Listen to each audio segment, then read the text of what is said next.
Hey everyone, my name is Erin and welcome to Everywhere on Earth with Erin Travel Channel.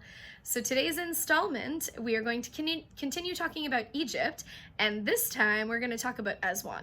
So let's start with the beginning of the day when my alarm goes off at 2 a.m. And no, this isn't a mistake. And it's not a joke. We have to get up this early because we have a 7 a.m. flight. So by the time we get to the airport, check in, blah, blah, blah, that's how early. So breakfast is at 3:30, which is really weird. I still legitimately don't know how people can eat this early, late. I don't even know what you would call it. I managed to have a couple of things, just to tide me over. But we end up flying with Nile Air, so they give us a small meal, like a little breakfast on the plane, so that's cool. So when we get to the airport, this is where the first of our group bonding begins. Not Marcelo though, because he chose to take the overnight bus, but the rest of us are on this flight, and this is really cool because this is where us solo travelers connect with a couple of the couples on the tour. We all, get to know each other a little bit more. Again, just really a good opportunity for that when you're doing nothing but waiting around the airport. So it's only a 1-hour flight to Aswan. So as soon as we get there, we get on the tour bus and we're ready to go and do some sightseeing. So in case you don't know, Aswan is located in the southern part of Egypt, close to the border of Sudan, and it's on the east bank of the Nile River. In addition to it being an important trading city, it also had many stone quarries where they found syenite. So this is a type of granite, and it was used throughout Egypt for the statues, the obelisks, and of course the pyramids. Also, Aswan is known to be one of the hottest, driest, and sunniest cities on the planet. So buckle up, here we go. So now our first stop is at Aswan High Dam, and it's a large artificial dam that was built to control the annual flooding of the Nile River. Here's the one side of it here. So the US and Great Britain offered to pay for the dam, but ultimately it was the USSR, which is now Russia.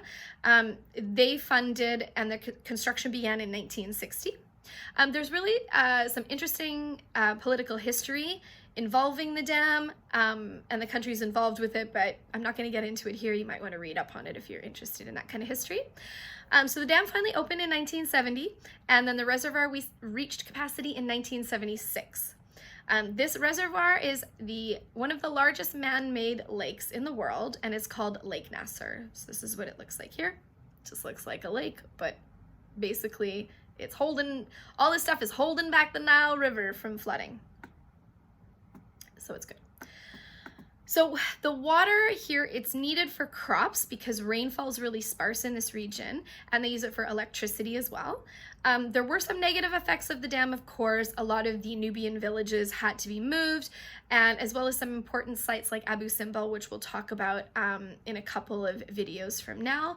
They had to move a lot of things. So we spent some time, we check out both sides of the dam, and then here is this lotus flower monument. It represents Arab and Russian friendship with the building of the dam. We don't see it. We don't go up to it. We just see it in the distance here, but it looks neat. So now I'm starting to get super tired, and I wish I could have a nap, but we're not traveling long enough distances today to have naps. So we're just gonna keep sightseeing. So, and now this is where at the Aswan Dam is where I first noticed a bit of conflict between the group of Americans, one of the guys in particular, and Ramez, our tour guide. I'm trying to, kind of listen in and eavesdrop to see what's going on. I don't know any details, I still can't tell, but it just seems like he's giving Ramez a hard time about something and maybe complaining about things that shouldn't be an issue when you sign up for a group tour. So we'll see. There's more to come on that later. So next we drive along the southern part of the Nile, and we arrive at a marina where we board this boat that's gonna take us to Agilkia Island, hope I said that right, and that's to see the Philae Temple. So it's located on the island in the reservoir of the Aswan High Dam. The temple was moved here in the 1970s because of the flooding when the original dam was built in 1902, like I had mentioned earlier. So it had left the temple in water for most of the year, and then the damage was really increasing, so they had to move it. So the buildings, this is kind of cool. The buildings were dismantled into 40,000 units, and then they were rebuilt here on this island. So as we're approaching the temple by the water, it's pretty neat. As there is a novelist named Amelia Edwards, and how she describes it is, it's rising out of the river like a mirage. It's like kind of like that quote. So I'm just going to share it with you guys, but it's pretty spectacular. So we get to the harbor, hop off the boat, dodging all the guys that want to sell us stuff or take us on a guided tour. No thanks, we have Ramez, so we are good. Now, we first head over to this main temple area, and we find a bit of shelter from the sun in the eastern colonnades, as you see here. So what's really neat about these columns is some of them are ornate and others are unfinished. So you can see the difference here. So the Philae temple is really important to Egyptians because it's believed that Osiris, oh my god, I can't believe I didn't know how to say that before. I know how to type it, but I don't know how to say it. But anyways, this is a top Egyptian god. The god was buried here. Oh my god, I'm terrible. I'm gonna get in so much shit from Ramez from this. Okay, anyways, moving right along. So we go over to the main temple entrance, and there's 2 granite lions that are here, but sadly, they don't have any faces anymore. There also used to be 2 obelisks here, but they were taken to England by this dude named Banks, and they sit in his gardens at his estate. And these obelisks have also, they're compared to like the Rosetta Stone, and they've been really helpful in deciphering the hieroglyphics. I think I said that one correctly. So we enter into the temple, and there's giant columns, and the walls are covered in religious writings in many different forms.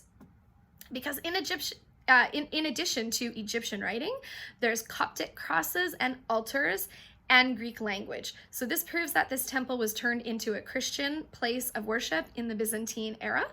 It was also a popular pilgrimage site for the locals, and travelers from afar would come here. So we wander inside and we take a look at the many rooms, and then we have some time to explore. I head out of the main temple and over to this thing here, the kiosk of Trajan. Good Lord, I'm so bad at this today. Anyways, it is a small roofless temple on the banks of the river, and it was built during the Roman imperial period. So you can kind of see the style. And back in the day, it was the main entrance to the temple area from the River Nile before it was moved with the other structures. So now here's a funny story. So before we actually leave the island, I have to use the toilets. Now, first of all, it's underground, so you have to walk down underground to get to them, and it's ridiculously hot in there. And then also the light's not working, so it's completely pitch black. So you can imagine, you know, I'm trying to go pee and I'm holding my cell phone with the light in one hand and trying not to drop it in the toilet and trying to see what I'm doing. So that was not the funnest experience, but I'm going to share that with you because those are the kind of crazy things that happen when you travel. So we get back on the boat to go back to the main harbor, and there's these cute young boys, and they're selling all kinds of cool jewelry. It is hard to choose, but I end up picking out a sandalwood bracelet, and one that the boy, says is made of camel hoof, and then he assures me that no camels were hurt in this process. I don't know. So on the way to the hotel, we make a stop at a perfumery. I decide to stay on the bus and have a little nap because I'm super, super tired, and I'm not really into buying any fragrances this time around, so that's it. So I'm going to stop this video here. That is the first half of our day in Aswan. Hope you enjoyed, maybe learned a little bit of history, had a couple laughs. My second video about Aswan will be coming up soon, which will be what we did in the evening when we're here. So everybody, please subscribe to my channel and take care. See you soon. Have a good day, evening, morning, wherever you are.